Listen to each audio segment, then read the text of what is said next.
बच्चा जो जान दे दिया अपनी, आदिल, वो तो अपनी जान दे दिया ना।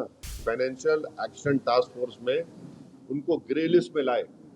ग्रे लिस्ट में लाए तो उनको ये देखिए, इलीगल पैसों से फाइनेंस कर रहे टेररिज्म ये लोग, और हम लोग पूरा उन पे साइबर अटैक करना। हमारे पास एथिकल हैकर्स है हमारे पास। शहीद अफरीदी ने ऐसा स्टेटमेंट किया है, भारत खुद ही अपने लोगों को मारता है और फिर बाद में हमारे ऊपर नाम लेता है। कौन है जी इन्हें? शहीद अफरीदी कौन है? कौन है इन्हें? आईएसआई हो या आईसिस हो, आईसिस खुरासान हो, या फिर आपके जो डीप स्टेट है या एस्टेब्लिशमेंट है पाकिस्तान का, वो तो यही चाहते हैं कि इस देश में हमेशा के लिए हिंदू मुसलमानों के झगड़े चलते रहें। तो इसीलिए उन्होंने हरकत की, और उनका वहाँ कश्मीर में जाकर नॉन मुस्लिम को, हमारे हिंदू भाई बहनों को मारने का मकसद एक ही था कि कश्मीर को बताना चाह रहे थे कि यहाँ कोई नॉन मुस्लिम नहीं आ सकता। तो उनका मकसद वही है। तो हम पूरे देशवासियों से अपील कर रहे हैं कि आप ऐसे वक्त पे, अपनी पॉलिटिकल डिफरेंसेस होंगे, मगर आप उन लोगों को कामयाब होने मत दीजिए जो इस देश को कमजोर करना चाहते हैं, इसकी यूनिटी को कमजोर करने करके। कश्मीर पर जैसा कि नाम लेकर मारा गया कहा जा रहा है, तो उसी तरह से हर मुल्क में हिंदू मुस्लिम किया जा रहा है। बीजेपी लीडर जो है तो नाम लेकर पूछ कर मार रहे हैं। दादर का वाकया सामने आया। तो ठीक है, वो जो कर रहे हैं गलत कर रहे हैं, वो लोग मुल्क के मुफाद में काम नहीं कर रहे, हम उसका मजम्मत करते, कंडेम करते हैं। अब आपके ही डिप्टी चीफ मिनिस्टर महाराष्ट्र के, वो खुद बोल रहे कि वो जो बच्चा जो जान दे दिया अपनी, आदिल, वो तो अपनी जान दे दिया ना। वो कहाँ देख रहा था कि मुसलमान है, हिंदू देख रहा, इंसान को देख रहा था। वो जान बचाने के लिए वो टेररिस्ट से वेपन छीनने की कोशिश किया, उसको मार दिए। तो ये जो, अगर हमारे देश में से कोई कर रहा है गलत है, ये इसको हम कंडेम करते हैं। सरकार ने जो अल्टीमेटम दिया था कि जितने भी पाकिस्तानी हैं उनको पाकिस्तान भेजा जाए, वो चले जाए, मगर यहाँ की राज्य सरकार में जो है देवेंद्र फडणवीस बोल रहे कि पूरे गए और एकनाथ शिंदे जी बोल रहे 160 अभी बाकी है। मेरे को नहीं मालूम, ये तो गवर्नमेंट को। युद्ध कितना महंगा पड़ेगा भारत को? अरे भाई, अभी गवर्नमेंट को छोड़ो ना, ऐसा लूज टॉक मत करिए। गवर्नमेंट का डिसीजन होगा, गवर्नमेंट पूरा सोच के फैसला करेगी। मेरा मानना ये नहीं सुनिए, एक मिनट सुनिए। गवर्नमेंट क्या करेगी नहीं करेगी वो गवर्नमेंट तय करेगी। हमारा बोलना, अपोजिशन कहता है कि आप इस पर स्ट्रांग एक्शन लीजिए, ये खत्म होना ये चीज। अब वो कैसा एक्शन लेंगे, क्या लेंगे, गवर्नमेंट पे तो थोड़ा आपको तो उनको उन पे छोड़ना पड़ेगा ना। अब ये टीवी चैनल पे एंकर बैठकर ऐसा बोल रहे, ऐसा होगा ऐसा, अरे भाई ये मजाक है क्या? ये ऐसा गवर्नमेंट तय करेगी, क्या डिसीजन होगा वो तय करेंगे। मगर हम, मेरा डिमांड ये है कि पाकिस्तान को फिर से FATF की ग्रे लिस्ट में लाना जरूरी है। फाइनेंशियल एक्शन टास्क फोर्स में उनको ग्रे लिस्ट में लाए।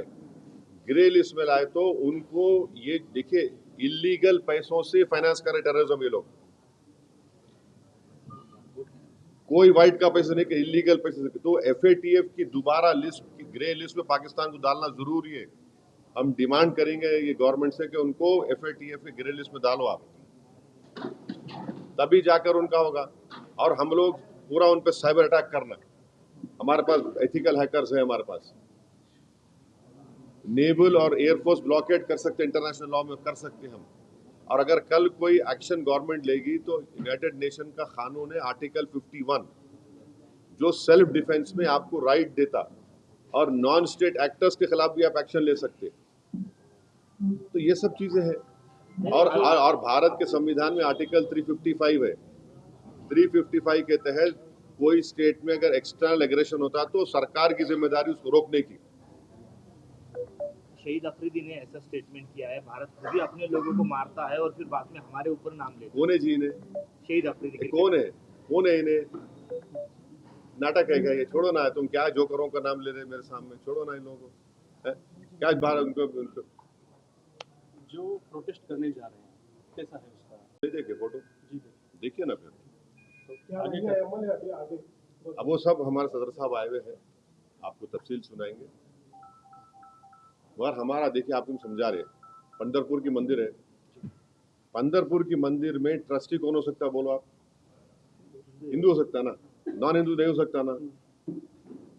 अब उसमें आप हम कोई बोले नहीं नॉन हिंदू को बनाओ, वो तकलीफ होती नहीं होती? हम भी वही बोल रहे हैं। वक्फ बोर्ड में क्यों आप बनाना चाह रहे हैं नॉन मुस्लिम को? आपका उधर फेथ है, आपका मामला है, तो हमारा भी तो है ना। हम कहाँ अलग है? रिलीजन है ना, वो रिलीजन है तो हमारा भी तो रिलीजन है। आप पंढरपुर में अगर नॉन हिंदू को नहीं बना सकते तो वक्फ बोर्ड में कैसे बनाएंगे आप दो को? क्या पूरा मेजोरिटी बना सकते? क्या बोलो आप? लेकिन बनाया नहीं जाता, लेकिन प्रावधान तो है, बन भी सकता अरे क्या बन है। नहीं, कानूनी बंदी तो नहीं सुनिए है, सुनिए, देखिए आपको नहीं मालूम, मैंडेटरी दो को बनाने का है और दूसरे सेक्शन में रिलीजन न्यूट्रल है, तो बढ़ के भी बना सकते हो लोग। दो को तो मैंडेटरी बना ही नहीं, बना है नॉन मुस्लिम को, कैसे बनाएंगे आप? भाई मेरा आर्टिकल 26 के तहत मेरे को ये राइट है कि मैं अपने पसंद के रिलीजियस चैरिटेबल इंस्टीट्यूट को कायम करूं, और वक्फ प्योर रिलीजियस इंस्टीट्यूशन है और हम उसको कायम करें, उसको एडमिनिस्टर करने का राइट आर्टिकल 26 मेरे को दे रहा है। मूवेबल इमूवेबल प्रॉपर्टीज लेने का राइट मुझे आर्टिकल 26 दे रहा है। आर्टिकल 14 का वायलेशन नहीं है कि आप वहां पे कर रहे और मेरे को बोल रहे ऐसा करो। आर्टिकल 15 का वायलेशन है, फ्रीडम ऑफ रिलीजन का वायलेशन है, आर्टिकल 25 का। ऐसा कैसे होगा बताइए आप? और एक बात बताइए ना, आप लोग पूछते क्यों नहीं? आप लोग मीडिया वाले डर रहे कहीं को, मेरे को समझ नहीं आ रहा। महाराष्ट्र के ये कानून से भारत का सबसे बड़ा दौलतमंद जो आदमी है, जो खोजाओं के यतीम खाने पे अपना महल बना लिया, सेक्शन 2C के तहत वो मालिक बन गया। आज की तारीख में नरेंद्र मोदी ने जो कानून बनाया, सेक्शन 2C पढ़ो आप, any trust form before this act and after this act will not be Waqf property. क्यों? और आगा खानी को क्यों लेके आए? आगा खानियों से मोहब्बत भी ना पे नहीं लेके आए। अगर आगा खानियों की मोहब्बत पे लेके आते तो नरेंद्र मोदी जाके जकिया जाफरी से मिलते थे। वो आगा खानी है। ईसान जाफरी को काट के उनके जिस्म को जला दिया गया था। आगा खानियों को इसलिए लेके आए ताकि वो जो ट्रस्ट से वो जमीन खरीदे, यतीम खाने खरीदे, उसको लीगलाइज करना। आप मेरे को बताओ, बीजेपी के पैम्फलेट में लिखा हुआ है कि 70% वक्फ प्रॉपर्टीज पे इंक्रोचमेंट हो गया। अगर 70% है तो आप लिमिटेशन एक्ट अप्लाई करके उनको ओनर क्यों बना रहे? आप ओनर बना रहे ना उनको। आप देखो उनका पैम्फलेट पढ़े आप लोग, एक 4 पेज का, एक 15 पेज का बुकलेट, बकवास लिखे रहे उसमें, खुद अपने आप को वो कर रहे, कॉन्ट्रडिक्ट कर रहे। लिमिटेशन एक्ट का मतलब क्या है? 12 साल जो वहां पे बैठा हुआ है इंक्रोचमेंट करके, उसको आप मालिक बना दिए। आज मालिक बन गया वो। इवैक्यू वक्फ प्रॉपर्टीज है, इवैक्यू वक्फ प्रॉपर्टीज को आप निकाल के गवर्नमेंट कस्टडी में दे दिए, तो वक्फ बोर्ड का नुकसान हो गया ना। आप बोल रहे कि वक्फ वाल औलाद में बच्चों का शेयर मार के नहीं देना। क्या आज हमारे भारत में हिंदू धर्म में अगर सेल्फ एक्वायर्ड प्रॉपर्टी होती है तो आप किसी को भी अपने, अगर आपके 2 बच्चे हैं तो आप किसी एक को पूरा दे सकते या महल्ले में किसी को दे सकते, मगर इस्लाम में हम 1/3 से बढ़ के नहीं दे सकते अपने बच्चों में से किसी को भी।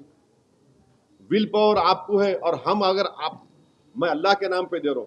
अब मिसाल के तौर पर अगर कोई हिंदू अपना पूरी प्रॉपर्टी दान दे रहा तो उसमें पूछते क्या तू बच्ची का हक मार के दे रहा है? उन्हें बोला नहीं भाई, भगवान को दे रहा हूं, अल्लाह को दे रहा हूं, मैं मेरी प्रॉपर्टी है।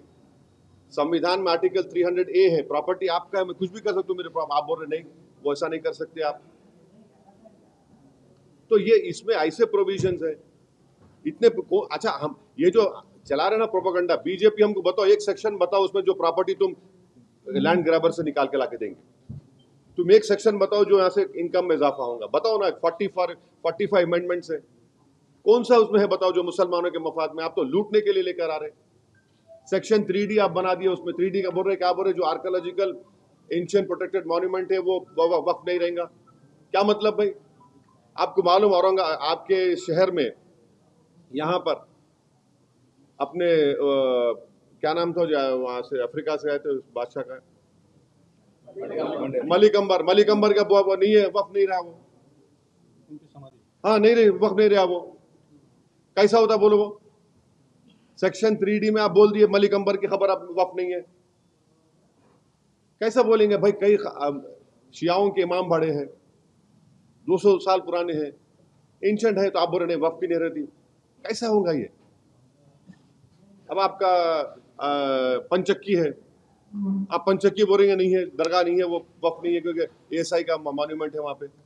कि आप तो छीन रहे हैं ना हमारे से, बचा रहे कहां आप? कौन सा सेक्शन है बताओ आप बोल रहे हैं कि 6 महीने के अंदर पूरा पोर्टल पे चढ़ाओ। कैसे चढ़ा 6 महीने में? बोलो आप। जो नहीं चढ़ाए वो वक्त नहीं रहेगा।